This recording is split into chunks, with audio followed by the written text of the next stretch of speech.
नमस्कार दोस्तों।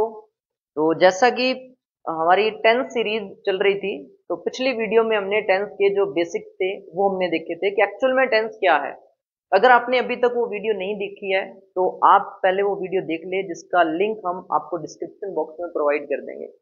आज की हमारी जो वीडियो है उसी टेंथ सीरीज का ही नेक्स्ट पार्ट है, जिसमें हम प्रेजेंट इंडेफिनिट टेंस डिस्कस करेंगे। तो चलिए शुरू करते हैं वीडियो। तो देखिए, सबसे पहले मैं बात करता हूँ प्रेजेंट इंडेफिनिट टेंस की। तो देखिए, अगर प्रेजेंट इंडेफिनिट टेंस की बात करें तो हम आपको पिछली वीडियो में बता चुके हैं कि आप टेंस का जो ये नाम है उसको देख के बता सकते हो कि इसमें वर्ब कौन सी आनी चाहिए, इसका स्ट्रक्चर क्या रहेगा। तो उसके लिए मैंने पिछली वीडियो में इसके बेसिक्स क्लियर करे थे, जिसमें बताया था आपको कि जो टेंस को टाइम और एक्शन से समझ सकते हैं। जो एक टेंस है उसके अंदर टाइम और एक्शन दोनों चीजें होती हैं। तो जैसे अब इसी टेंस की अपने बात करें, जैसे अगर इस टेंस के नाम की अपने बात करते हैं प्रेजेंट इंडेफिनिट टेंस, इसका मतलब क्या है। देखिए, इसका मतलब है कि टाइम जो है, टाइम है प्रेजेंट, ठीक है, और एक्शन जो है वो है इंडेफिनिट, मतलब उसकी कोई प्रोसेस नहीं है। टाइम जो होता है हमारा, देखो वो तीन प्रकार का होता है, प्रेजेंट, पास्ट एंड फ्यूचर। और एक्शन की जो प्रोसेस होती है वो होती है तीन। कौन कौन सी? कॉन्टिन्यूस, अगर एक्शन चल रहा है तो कौन सी प्रोसेस है? कॉन्टिन्यूस। अगर एक्शन कंप्लीट है तो कौन सी प्रोसेस है? परफेक्ट। अगर एक्शन कुछ कंप्लीट है, कुछ चल रहा है, तो एक्शन की प्रोसेस कौन सी होगी? Perfect, continuous. अगर एक्शन की प्रोसेस इन तीनों में से नहीं है, आप कोई ऐसे एक्शन की बात कर रहे हो ना तो वो कॉन्टिन्यूस प्रोसेस के अंदर है, ना वो कंप्लीट हो चुका मतलब परफेक्ट है, ना वो कुछ कंप्लीट कुछ चल रहा है मतलब परफेक्ट कॉन्टिन्यूस प्रोसेस है उसकी। तो अगर आप ऐसे एक्शन की बात कर रहे हो जो इन तीनों प्रोसेस में से किसी भी प्रोसेस में नहीं है, तो मतलब उस एक्शन की प्रोसेस इंडेफिनिट है, वो एक्शन इंडेफिनिट है। तो यहाँ जो अपने प्रेजेंट इंडेफिनिट टेंस की बात कर रहे हैं, तो मतलब प्रेजेंट यहाँ इंडिकेट कर रहा है टाइम को। टाइम कौन सा है? ठीक है, प्रेजेंट, तो ये बता रहा है हमें टाइम। और जो इंडेफिनिट है ये हमें बता रहा है एक्शन की प्रोसेस को। ठीक है, ये हमें बता रहा है एक्शन की प्रोसेस को, कि एक्शन की जो प्रोसेस है वो कोई भी नहीं है, एक्शन की जो प्रोसेस है वो इंडेफिनिट है। प्रेजेंट इंडेफिनिट टेंस का मतलब होता है कि प्रेजेंट टाइम में कोई ऐसा एक्शन जो अभी स्टार्ट ही नहीं हुआ, ना वो कंप्लीट है, ना वो कुछ कंप्लीट कुछ चल रहा है, तो ऐसे एक्शन जिसकी कोई भी प्रोसेस नहीं है वो प्रेजेंट इंडेफिनिट है। तो सबसे पहले हम इस टेंस को शुरू करेंगे इसके स्ट्रक्चर से, कि इस टेंस का जो स्ट्रक्चर है वो क्या रहेगा। तो देखिए, सबसे पहले मैं इस टेंस के अगर स्ट्रक्चर की बात करूं, इस टेंस का स्ट्रक्चर क्या रहेगा, तो देखिए, अपने शुरू करते हैं अफर्मेटिव से। ठीक है, अपने शुरू करते हैं अफर्मेटिव से।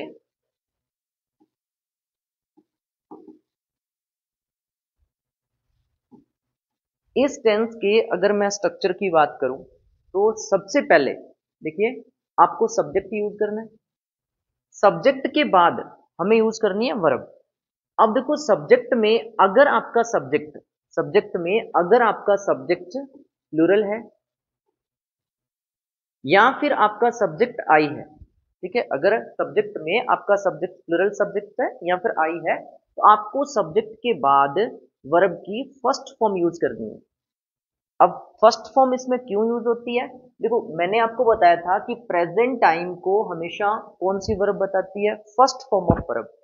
और इंडेफिनिट एक्शन की जो प्रोसेस है, क्योंकि इंडेफिनिट तो एक्शन की कोई प्रोसेस है ही नहीं, तो इसके लिए कोई वर्ब नहीं है, तो हमें प्रेजेंट इंडेफिनिट में प्रेजेंट बताने के लिए फर्स्ट फॉर्म यूज करनी है। इंडेफिनिट एक्शन की प्रोसेस होती नहीं है तो वहां पे कोई वर्ब नहीं आएगी, तो हमें सब्जेक्ट के बाद first form of verb use करनी है, और बाद में बाकी जो वर्ड्स बच जाएंगे वो हमें यूज करने हैं। लेकिन इसमें एक चीज आपको थोड़ा ध्यान रखनी है कि जो फर्स्ट फॉर्म ऑफ वर्ब है, ये भी हम आपको वैसे लास्ट वीडियो में बता चुके हैं कि फर्स्ट फॉर्म ऑफ वर्ब हमेशा प्लूरल होती है।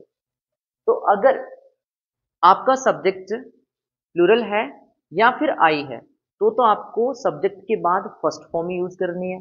लेकिन देखिए, अगर आपका सब्जेक्ट अपने आप में, अगर आपका सब्जेक्ट सिंगुलर है, ठीक है, अगर आपका सब्जेक्ट अपने आप में सिंगुलर है, तो आपने क्या करना है, ये जो फर्स्ट फॉर्म ऑफ वर्ब है उसके साथ एस या ई एस ऐड करना है, उसके साथ एस या ई एस ऐड करना है। अब ये सब क्यों क्यों अपने एस या ई एस ऐड करेंगे? देखिए, सब्जेक्ट वर्ब एग्रीमेंट क्या कहता है कि अगर हमारा सब्जेक्ट अपने आप में सिंगुलर है, अगर हमारा सब्जेक्ट अपने आप में सिंगुलर है तो वर्ब भी क्या होनी चाहिए? सिंगुलर होनी चाहिए। First form of verb always क्या होती है? प्लूरल। तो हमारा जो सब्जेक्ट अगर सिंगुलर है तो हमें ये जो फर्स्ट फॉर्म ऑफ वर्ब है इसे सिंगुलर बनाना है। तो वर्ब सिंगुलर कैसे बनती है? उसके साथ एस या ई एस सफिक्स करने से जो वर्ब है वो सिंगुलर बन जाती है। तो अफर्मेटिव का इसका स्ट्रक्चर क्या रहेगा? सब्जेक्ट और उसके बाद वर्ब की फर्स्ट फॉर्म। और अगर हमारा सब्जेक्ट सिंगुलर है तो फर्स्ट फॉर्म के साथ आप एस या ई एस ऐड कर दोगे। अब मैं इसके कुछ एग्जांपल्स की बात करते हैं अपने जैसे। तो देखिए, जैसे हमने लिखा,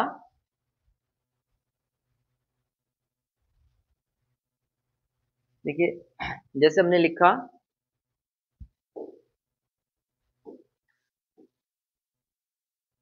दे want wants to play cricket।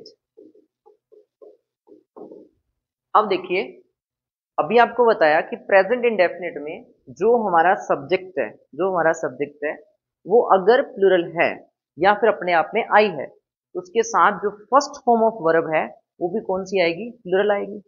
अब यहाँ पे दे हमारा सब्जेक्ट अपने आप में प्लूरल है तो यहाँ पे वांट या वांट्स, देखो wants first form of verb singular है क्योंकि इसके साथ एस ऐड है तो ये वर्ब सिंगुलर है। तो यहाँ पे क्या होगा? They want to play cricket. ठीक है।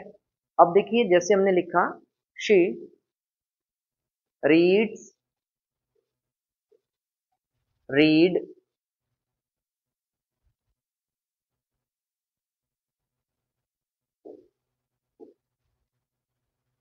She read story books.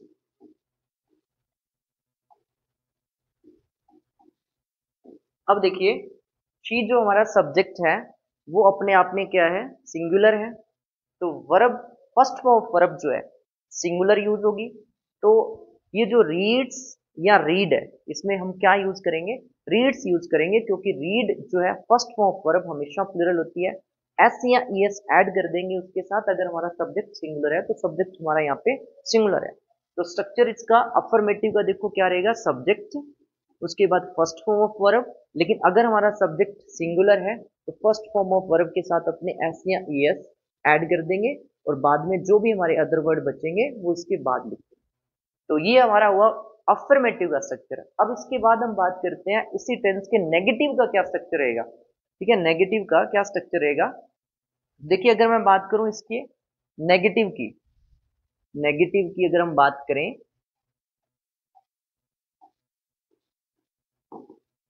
तो देखिए, नेगेटिव में हमें क्या करना है? सबसे पहले हमें यूज करना है सब्जेक्ट, उसके बाद हेल्पिंग वर्ब हमें यूज करनी है डू। सेम देखिए, आपने क्या ध्यान रखना है? अगर हमारा सब्जेक्ट सिंगुलर है तो हमें क्या करना है? इस डू को सिंगुलर बनाना है। तो वो कैसे बनेगा? इसके साथ ई एस ऐड कर देंगे। तो सब्जेक्ट अगर हमारा प्लूरल है तो डू, अगर हमारा सब्जेक्ट सिंगुलर है तो डज। उसके बाद हमें यूज करना है नोट, फिर हमें यूज करनी है फर्स्ट फॉर्म ऑफ वर्ब। ठीक है, उसके बाद अदर वर्ड। अब एक चीज और ध्यान रखनी है कि डू और डज जब अपने यूज कर रहे हैं तो सब्जेक्ट सिंगुलर है तो अपने डू को ई एस लगा के सिंगुलर कर देंगे डज में। तो दोबारा यहाँ पे जो first form of verb use करेंगे इसके नेगेटिव में, वहां हमने इस फर्स्ट फॉर्म ऑफ वर्ब के साथ एस या ई एस सफिक्स नहीं करना है क्योंकि अगर सब्जेक्ट सिंगुलर है तो आप डू को ही सिंगुलर कर दोगे डज में। ठीक है। अब देखिए, जैसे हमने लिखा they do does not go to temple daily। या फिर हमने लिखा he does do not write a letter. तो देखिए अब नेगेटिव में हमारा जो सब्जेक्ट है दे वो प्लूरल है, तो यहाँ पे हमें यूज करना है first form of verb do, लेकिन वो प्लूरल फॉर्म उसकी, तो यहाँ पे हम डू नॉट यूज करेंगे, डज नॉट नहीं करेंगे, क्योंकि डज सिंगुलर फॉर्म है, सब्जेक्ट हमारा प्लूरल है। तो अगर हमारा सब्जेक्ट प्लूरल है तो हमें यूज करना है डू नॉट और उसके बाद first form of verb use करनी है, और इसके साथ एस या ईएस अपने ऐड नहीं करेंगे। तो हमें first form of verb use करनी है, एस या ईएस इसके साथ ऐड नहीं होगा। अब देखिए ही डज नॉट या do not write a letter, तो यहाँ हमारा जो सब्जेक्ट है वो है अपने आप में सिंगुलर, तो यहाँ पे हमें जो डू की फॉर्म यूज करनी है वो सिंगुलर यूज करनी है, तो मतलब does not write a letter. तो सही क्या होगा, डज नॉट, डू नॉट नहीं होगा, does not write a letter. अब इसके बाद अगर हम बात करें इसके इंटरोगेटिव की, प्रेजेंट इंडेफिनिट के इंटरोगेटिव स्ट्रक्चर की अगर अपने बात करें तो वो देखो, तो देखिए अगर हम बात करें इसके इंटरोगेटिव स्ट्रक्चर की, इसी टेंस के इंटरोगेटिव की अगर अपने बात करें,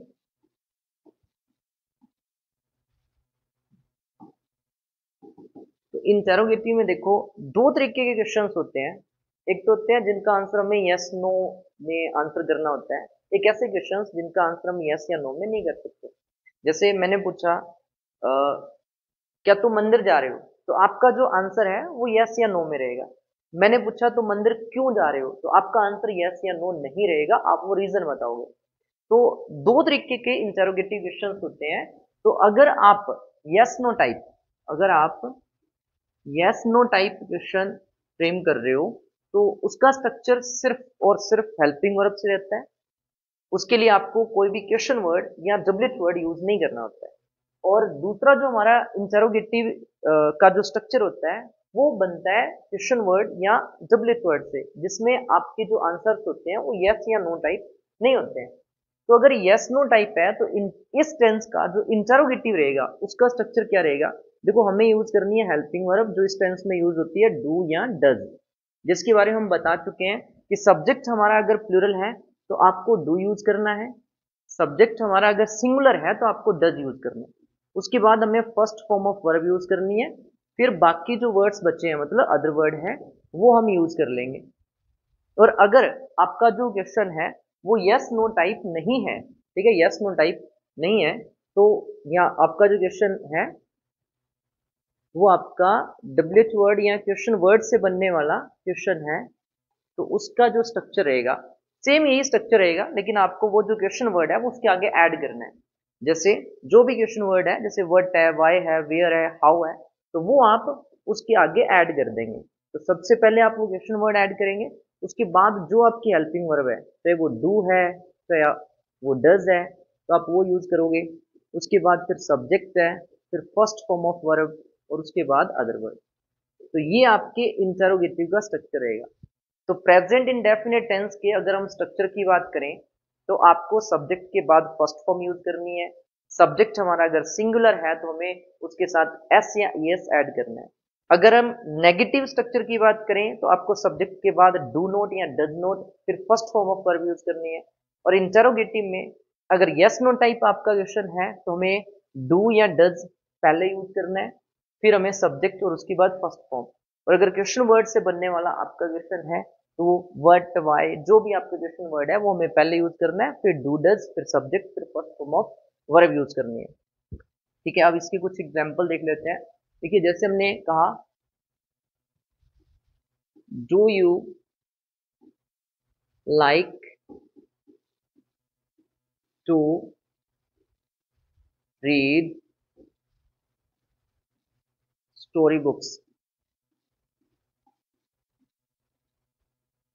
अब देखिए यहाँ पे सब्जेक्ट हमारा प्लूरल है और जो हमारा क्वेश्चन है वो यस नो टाइप है, क्या तुम्हें स्टोरी बुक्स पढ़ना पसंद है, तो आंसर होगा यस या नो। तो यस या नो है तो सिर्फ हमें हेल्पिंग वर्ब से बनाना है, तो सब्जेक्ट यू जो था वो हमारा प्लूरल है, इसलिए हमें क्या करना है यहाँ पे डू हेल्पिंग वर्ब का यूज करना है। तो डू या डज में से हमने डू हेल्पिंग वर्ब यूज करी, फिर सब्जेक्ट यूज किया और फर्स्ट फॉर्म ऑफ वर्ब यहाँ पे जो लाइक है वो यूज करी है। और ये आपको बताया है कि एस या ईएस वो डू या डज के साथ जब आप ऐड कर ही रहे हो तो उसके बाद आने वाली जो फर्स्ट फॉर्म ऑफ वर्ब है उसमें आप एस या ईएस ऐड नहीं करोगे, चाहे सब्जेक्ट सिंगुलर है चाहे आप प्लुरल है। अब देखो, अगर आपका क्वेश्चन यस नो टाइप नहीं है, जैसे हमने कहा कि तुम स्टोरी बुक्स क्यों पढ़ते हो या स्टोरी बुक्स क्यों लाइक करते हो, तो यहाँ आंसर जो आपका यस नो टाइप नहीं होगा। उसमें आपने क्या करना है, सबसे पहले अपना क्वेश्चन वर्ड क्यों मतलब वाई। अब यू जो कि हम प्लूरल, यू जो कि एक प्लूरल सब्जेक्ट है, उसके साथ हम डू यूज करेंगे। वाई डू, फिर सब्जेक्ट मतलब you, why do you like to read story books. तो ये हमारा स्ट्रक्चर रहेगा, ठीक है। Why do you like to read story books. तो यस नो टाइप है तो सिर्फ हमें डू या डज हेल्पिंग वर्ब यूज करनी है। अगर डू यूज करेंगे प्लूरल सब्जेक्ट के साथ, डज करेंगे सिंगुलर के साथ। और अगर डब्ल्यूएच वर्ड या क्वेश्चन वर्ड है तो हमें इसके आगे ऐड करना है। उसके बाद हम देखते हैं कि प्रेजेंट इंडेफिनिट टेंस को आप कहाँ कहाँ यूज करते हो, मतलब कैसे एक्शंस को बताने के लिए हमें प्रेजेंट इंडेफिनिट टेंस का यूज करना है। तो देखिए, सबसे पहले अगर कोई ऐसा एक्शन, ठीक है, अगर कोई ऐसा एक्शन जो कि परमानेंट है, कोई भी एक्शन जो कि परमानेंट है या फिर रेगुलर है या फिर हैबिचुअल है। परमानेंट, रेगुलर और हैबिचुअल एक्शन को बताने के लिए प्रेजेंट इंडेफिनिट टेंस का यूज होता है। जैसे the train for Agra, verb की फर्स्ट फॉर्म यहाँ पे यूज हुई है, लीव्स एट 10 o'clock, मतलब आगरा के लिए ट्रेन 10 बजे रवाना होती है। तो ये एक परमानेंट एक्शन है, 10 बजे ट्रेन का रवाना होना। तो यहाँ पे जो सब्जेक्ट है वो है द ट्रेन फॉर आगरा, जो कि अपने आप में सिंगुलर है। तो फर्स्ट फॉर्म ऑफ वर्ब जो लीव है उसके साथ एस या एस ऐड किया हुआ है, ये सब्जेक्ट है। और ये वर्ब की फर्स्ट फॉर्म और उसके साथ एस या एस, क्योंकि सब्जेक्ट हमारा सिंगुलर था परमानेंट एक्शन को बताने के लिए। इसके अलावा मन्नत गोज टू टेम्पल डेली, तो यहाँ पे एक रेगुलर एक्शन की बात हो रही है कि मन्नत रेगुलर टेम्पल जाती है। तो सॉरी, डेली लिखा गया, इसको डेली लिखना है,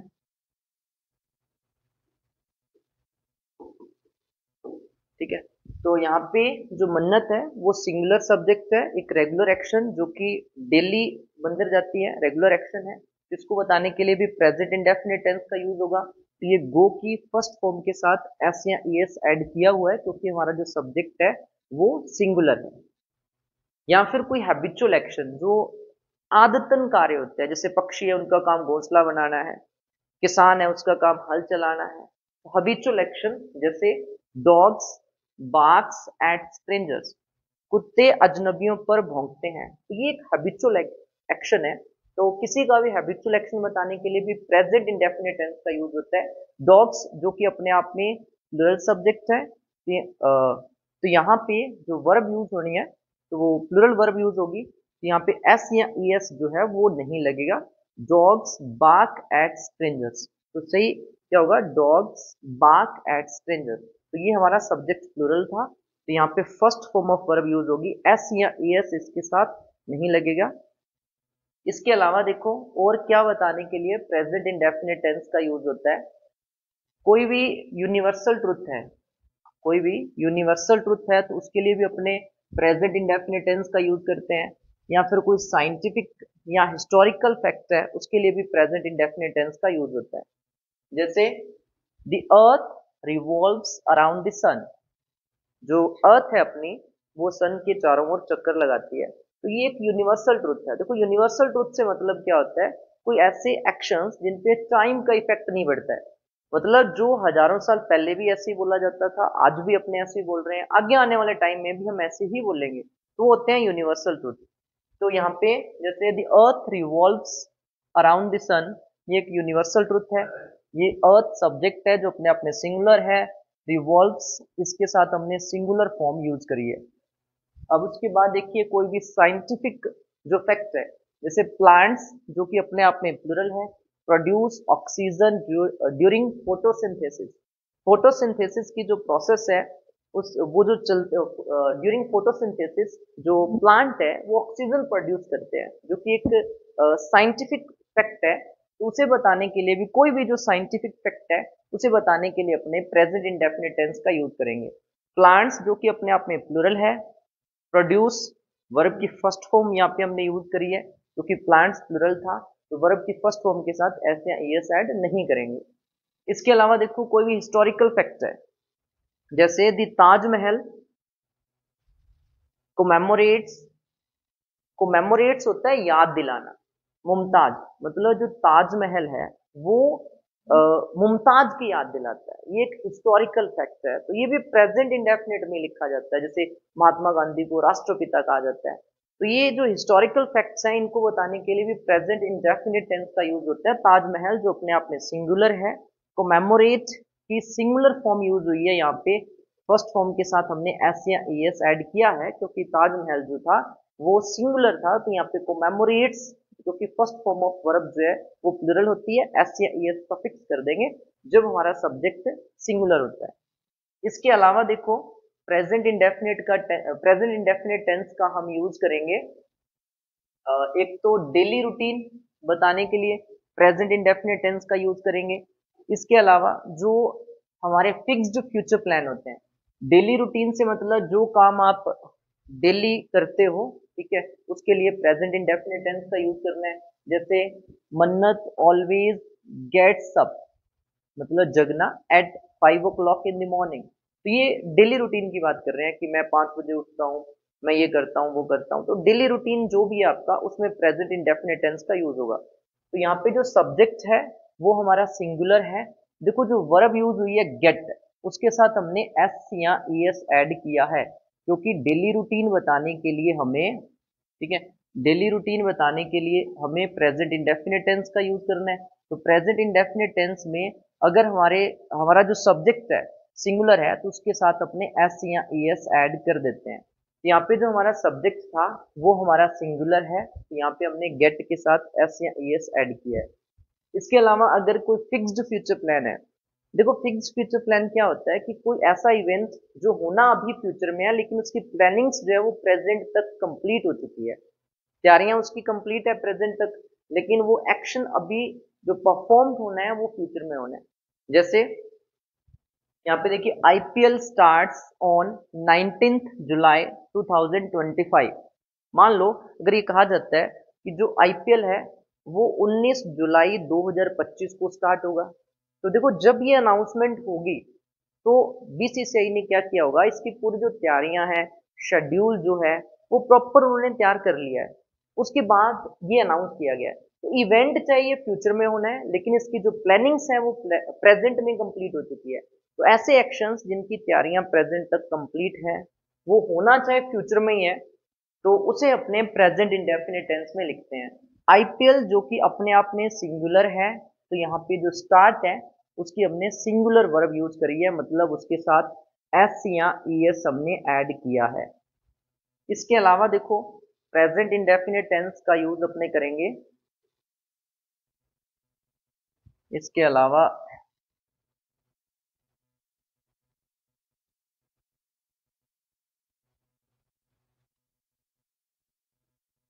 देखो अगर कोई न्यूज हेडलाइंस है, न्यूज हेडलाइंस है तो उसके लिए भी अपने प्रेजेंट इंडेफिनिट टेंस का यूज करते हैं।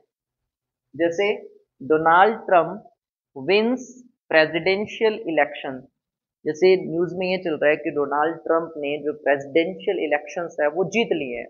ये काम तो हो चुका है, उन्हें ये काम हो चुका है मतलब तो पास्ट में चला गया, लेकिन जो न्यूज की हेडलाइंस होती हैं उसे प्रेजेंट इंडेफिनिट में ही लिखा जाता है।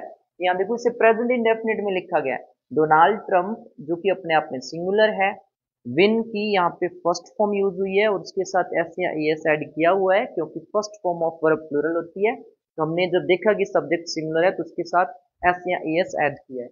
जैसे Virat Kohli hits another century, तो विराट कोहली ने लगाए एक और सेंचुरी, तो ये काम भी हो चुका है, सेंचुरी लग चुकी है, ठीक है, तो ये इवेंट हो चुका है, लेकिन फिर भी जब न्यूज की हेडलाइंस है तो उसे प्रेजेंट में बोलना पड़ेगा तो यहाँ पे हमने देखा कि सब्जेक्ट हमारा सिंगुलर है, यहाँ पे फर्स्ट फॉर्म यूज हुई है और फर्स्ट फॉर्म के साथ एस या ईएस हमने ऐड किया है। इसके अलावा देखो इस टेंस को बताने वाले कुछ वर्ड्स जो ये क्लियर करेंगे कि ये जो सेंटेंस है अगर उसमें मतलब किसी भी सेंटेंस में ये वर्ड्स आ रहे हैं तो ये हमें बताएंगे कि ये प्रेजेंट इंडेफिनिट टेंस है। ये देखो कौन कौन से वर्ड्स हो सकते हैं। तो ये आपके वर्ड्स हो सकते हैं जैसे ऑफन का आप ध्यान रखिए, sometimes, always, usually, seldom, generally, ठीक है। इसके अलावा occasionally, daily, never, every day, every week, every month, every year. ये कुछ वर्ड्स हैं जो हमें इंडिकेट करेंगे कि इस सेंटेंस का जो टेंस है वो प्रेजेंट इंडेफिनिट है। जैसे they watch television every night. देखो यहाँ पे अगर एवरी नाइट आ रहा है तो मतलब ये जो सेंटेंस है वो प्रेजेंट इंडेफिनिट का है। यहाँ पे वर्ब जो है वो सब्जेक्ट के बाद फर्स्ट फॉर्म आनी चाहिए। तो सब्जेक्ट हमारा प्लूरल है तो यहाँ पे फर्स्ट फॉर्म ऑफ वर्ब ही यूज हुई है।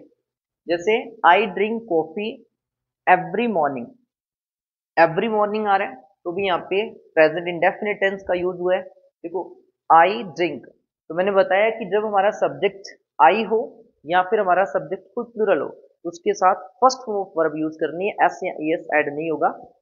इसके अलावा देखो she always goes to the gym in the morning, तो यहाँ पे ऑलवेज वर्ड आ रहा है, ये भी प्रेजेंट इंडेफिनिट होगा। तो यहाँ पे सब्जेक्ट हमारा सिंगुलर है तो फर्स्ट फॉर्म ऑफ वर्ब के साथ एस या एस ऐड किया हुआ है, ठीक है।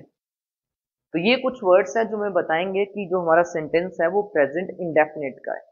एक चीज मैं थोड़ा और क्लियर कर दूं तो देखो जो आई होता है, आई जो है वो अपने आप में सिंगुलर है। तो रूल्स के अकॉर्डिंग तो क्या होना चाहिए था कि जैसे मैंने अभी बताया कि सब्जेक्ट हमारा सिंगुलर है तो उसके साथ वर्ब सिंगुलर आनी चाहिए, first form of verb singular मतलब एस या एस वाली वर्ब आनी चाहिए। लेकिन मैं आपको क्या बता रहा हूं कि अगर हमारा सब्जेक्ट प्लूरल है या उसके साथ आई हो, सब्जेक्ट प्लूरल और आई इनके साथ हमें प्लूरल वर्ब यूज करनी है। तो आई अपने आप में सिंगुलर है, देखो आई मतलब मैं, तो आई सिंगुलर है लेकिन उसके साथ फिर भी हम प्लूरल वर्ब क्यों यूज करते हैं जबकि आई के साथ सिंगुलर वर्ब यूज होनी चाहिए, क्योंकि आई एक जने को रिप्रेजेंट करता है। तो देखिए इसके पीछे लॉजिक क्या है। देखो जो लैंग्वेज जो बनाई गई ना तो ये बड़ी सोच समझ के बनाई गई है। आई अपने आप में सिंगुलर है लेकिन आई रिप्रेजेंट करता है स्पीकर को। स्पीकर जो कि एक लैंग्वेज का बहुत ही एक अहम हिस्सा है, मतलब एक लैंग्वेज में सबसे ज्यादा इंपॉर्टेंट होता है स्पीकर जो बात कर रहा है। तो आई स्पीकर को रिप्रेजेंट करता है। तो आई के लिए रूल्स फॉलो नहीं करेंगे। तो आई में तो देखो क्या किया गया कि जैसे आई के साथ रूल्स के अकॉर्डिंग तो यहाँ पे सिंगुलर है तो इसके साथ जैसे सिंगुलर वर्ब आनी चाहिए थी एस या ईएस वाली। जैसे आई वॉन्ट नहीं आना चाहिए था, आई वॉन्ट्स आना चाहिए था क्योंकि सिंगुलर है आई। तो आई के साथ क्या यूज होना चाहिए था, एस या ईएस वाली वर्ब यूज होनी चाहिए थी। लेकिन क्यों नहीं यूज करेगी, देखो जब आप आई वॉन्ट्स या आई वॉन्ट बोलते हो तो आई वॉन्ट बड़ा आसानी से बोला जा रहा है, आई वॉन्ट्स आसानी से नहीं बोला जा रहा है। वैसे आई डू नॉट या आई डोंट ये आसानी से बोलोगे, आई डजंट ये आसानी से नहीं बोला जा रहा है। तो स्पीकर को कंफर्टेबल रखने के लिए आई के लिए रूल फॉलो नहीं करेंगे। तो जब लैंग्वेज बन रही थी तो उनको लगा कि आई रूल्स के अकॉर्डिंग तो सिंगुलर है लेकिन उसके साथ अगर एस या एस वाली वर्ब लगाते हैं तो उसमें स्पीकर जो है वो कंफर्टेबल फील नहीं कर रहा, तो इसके लिए रूल फॉलो नहीं करेंगे। इसलिए आई को अपने अलग से ध्यान रखना है कि आई सिंगुलर है लेकिन आई के साथ हमें फर्स्ट फॉर्म ऑफ वर्ब जो है वो प्लूरल यूज करनी है प्रेजेंट इंडेफिनिट में, क्योंकि आई के लिए रूल फॉलो नहीं किए गए। आई जब भी स्पीकर को रिप्रेजेंट करेगा तो इसके लिए एक विशेष वर्ब मतलब इसके रूल फॉलो नहीं करेंगे। जैसे आपको ध्यान होगा कि आई के साथ अपने एम यूज करते हैं जो सिर्फ आई के साथ यूज होता है, नहीं तो आई सिंगुलर है आई के साथ इज यूज हो सकता है। लेकिन आई के साथ एम भी तभी यूज होता है जब आई स्पीकर को रिप्रेजेंट कर रहा है। जैसे मान लो मैंने कहना है कि मैं एक टीचर हूं तो मैं बोलूंगा आई एम अ टीचर, ठीक है। तो मैं क्या बोलूंगा, आई एम अ टीचर, ठीक है। फिर मैं ये बोलूंगा क्योंकि यहाँ पे जो आई है वो बोलने वाले को रिप्रेजेंट कर रहा है, मेरे को मैं बोल रहा हूँ मुझे रिप्रेजेंट कर रहा है। लेकिन देखो अगर मैंने कहना है जैसे ये आई इज ए लेटर, मैंने कहना है कि आई एक अक्षर है तो यहाँ पे जो आई है अब स्पीकर को रिप्रेजेंट नहीं कर रहा है। यहाँ पे मैंने कहा कि आई एक अक्षर है तो आई एम अ लेटर ये नहीं होगा, क्योंकि अब जो आई है वो स्पीकर को रिप्रेजेंट नहीं कर रहा। तो जब भी आई स्पीकर को रिप्रेजेंट करता है तो तब आई के लिए स्पेशल रूल्स बनाए गए हैं, मतलब उसके लिए जो रूल्स है उनको फॉलो नहीं करा गया। तो अब यहाँ पे आई लेटर, मतलब ये स्पीकर को रिप्रेजेंट नहीं कर रहा, तो यहाँ पे एम यूज नहीं हुआ है। तो आई के लिए जो रूल्स है वो आपको थोड़े अलग से ध्यान रखने हैं। तो इसके बाद देखिए, इसी टेंस पे बेस्ड कुछ क्वेश्चंस जो आपको कंपटीशन एग्जाम में पूछे जा सकते हैं, जो सिर्फ इस टेंस पे बेस्ड हैं। देखिए सबसे पहले अपने एरर स्पॉटिंग का देखते हैं। पहला क्वेश्चन देखो, I likes reading story books, ये बी पार्ट हो गया। On Sundays no error. तो यहाँ पे एक क्वेश्चन है जिसके 4 पार्ट हैं, आपको देखना है कि एरर किस पार्ट में। तो देखिए जो फर्स्ट पार्ट है उसमें हमारा सब्जेक्ट कौन सा है, आई, और आई के बाद यहाँ पे फर्स्ट फॉर्म वर्ब दे रखी है लाइक, ठीक है, और उसके साथ इन्होंने क्या कर रखा है, उसके साथ इन्होंने एस या ईएस ऐड कर रखा है। तो आई अपने आप में सिंगुलर है और उसके साथ सिंगुलर वर्ब ही आनी चाहिए, रूल्स के अकॉर्डिंग तो सिंगुलर सब्जेक्ट है। यहाँ पे लाइक सिंगुलर भी है, तो क्या ये सही है? क्या इसका जो पहला पार्ट है वो सही है? तो ये सही नहीं है, क्योंकि मैंने बताया कि जितने भी प्लूरल सब्जेक्ट हैं और आई है उनके साथ हमें first form of verb use करनी है। मतलब आई के लिए रूल फॉलो नहीं हुआ है, आई सिंगुलर है, लेकिन फिर भी इसके साथ अपने एस या एस वाली वर्ब यूज नहीं करते हो, नहीं करनी है। तो अगर इस क्वेश्चन के पार्ट में एरर की बात करें तो वो है ए पार्ट के अंदर, मतलब इस पार्ट के अंदर इसके एरर है, ठीक है। तो एरर की बात करें तो इसके पहले पार्ट के अंदर है, क्योंकि आई के साथ लाइक्स नहीं आना चाहिए था, आई के साथ आना चाहिए था लाइक। दूसरा देखो, इंटेरोगेटिव क्वेश्चन है, yes no type. Do boats मतलब नाव, सेल, सेल मतलब जैसे तैरना पानी के अंदर, on the Yamuna river every day, मतलब क्या जो बोट्स हैं वो यमुना रिवर पर एवरी डे मतलब हर दिन चलती हैं, तैरती हैं, बहती हैं। अब इस पार्ट के अंदर आप एरर बताइए। तो देखिए यहाँ पे अगर पहले पार्ट के अंदर ही देखें तो हेल्पिंग वर्ब कौन सी है, डू, और यहाँ पे जो सब्जेक्ट है हमारा वो कौन सा है, प्लूरल। तो यहाँ तक कोई दिक्कत नहीं है, क्योंकि जो सब्जेक्ट हमारा अगर प्लूरल है तो उसके साथ डू या डज में से डू ही आएगा, तो यहाँ तक कोई एरर नहीं है। फिर उसके बाद यहाँ पे फर्स्ट फॉर्म ऑफ वर्ब दे रखी है sail on the Yamuna river every day. यहाँ पे आपको लग रहा है कि कोई एरर है इसके अंदर। तो देखिए अब इसका स्ट्रक्चर मैंने क्या बताया था, यस नो टाइप का, डू या डज, उसके बाद सब्जेक्ट, फिर फर्स्ट फॉर्म ऑफ वर्ब, और उसके बाद अदर वर्ड। तो मेरे को लगता है उसके अकॉर्डिंग ही है। सब्जेक्ट बोट्स प्लूरल है तो डू ही यूज होना था, sail first form of verb ही यूज होनी थी। तो इस के अंदर किसी भी प्रकार का एरर नहीं है, तो अपने कहेंगे नो एरर। तो नेक्स्ट देखिए, फिशरमैन। अब देखो एम ई एन है लास्ट में, फिशरमैन। तो यहाँ पे ये जो हमारा सब्जेक्ट है वो है प्लूरल, और यहाँ पे जो वर्ब दे रखी है कैचेज, एस लगा हुआ है, तो मतलब ये सिंगुलर है। Fish from the boat very slowly, no error, last उसका पार्ट है। देखो हमें पता है कि जब हमारा सब्जेक्ट प्लूरल है तो यहाँ पे जो वर्ब है वो सिंगुलर है, तो मैच ही नहीं कर रही। तो यहाँ पे क्या होना चाहिए था कि जो सब्जेक्ट है हमारी, क्योंकि ये सब्जेक्ट वर्ब एग्रीमेंट है ना, कि सब्जेक्ट अगर हमारा प्लूरल है तो वर्ब भी प्लूरल आनी चाहिए। एस या ईएस वाली वर्ब तो सिंगुलर होगी, तो मतलब यहाँ पे कैच आना चाहिए था, कैचेज नहीं आना चाहिए था। तो एरर कौन सी होगी इसमें, बी पार्ट के अंदर है। नेक्स्ट देखिए, वाई डू मन्नत love her father more than her mother. तो यहाँ पे साइन ऑफ इंटरोगेशन है, ठीक है, साइन ऑफ इंटरोगेशन लगा हुआ है, और लास्ट इसका जो पार्ट है वो है नो एरर का, ठीक है, लास्ट इसका जो पार्ट है इसमें है नो एरर। तो ये ऐसा इंटरोगेटिव है जिसमें डब्ल्यूएच वर्ड आ रहा है, ठीक है, वो सबसे पहले अपने लगाएंगे। फिर डू या डज हेल्पिंग वर्ब लगानी होती है हमें, ठीक है, क्योंकि अगर कोई भी डब्ल्यूएच वर्ड आए या क्वेश्चन वर्ड आए तो इस स्ट्रक्चर से मतलब डू डज से पहले ऐड कर देते हैं। तो हमने ऐड कर दिया वाई, फिर हमें डू या डज लगाना है according to this subject. Subject क्या है, मन्नत मतलब सिंगुलर है, तो यहाँ पे फिर क्या आना चाहिए था, सिंगुलर सब्जेक्ट है तो डू आना चाहिए था या डज, डज आना चाहिए था। तो मतलब जो एरर है वो कौन से पार्ट के अंदर है, ए पार्ट के अंदर। यहाँ पे डू नहीं, यहाँ पे क्या आना चाहिए था, डज आना चाहिए था। अब एक लास्ट जो एमसीक्यू क्वेश्चन है, जिसमें आपको बताना है कि क्या एरर हो सकती है, और वो आप कमेंट बॉक्स में बताएंगे। ये जो क्वेश्चन है देखिए, द ओल्ड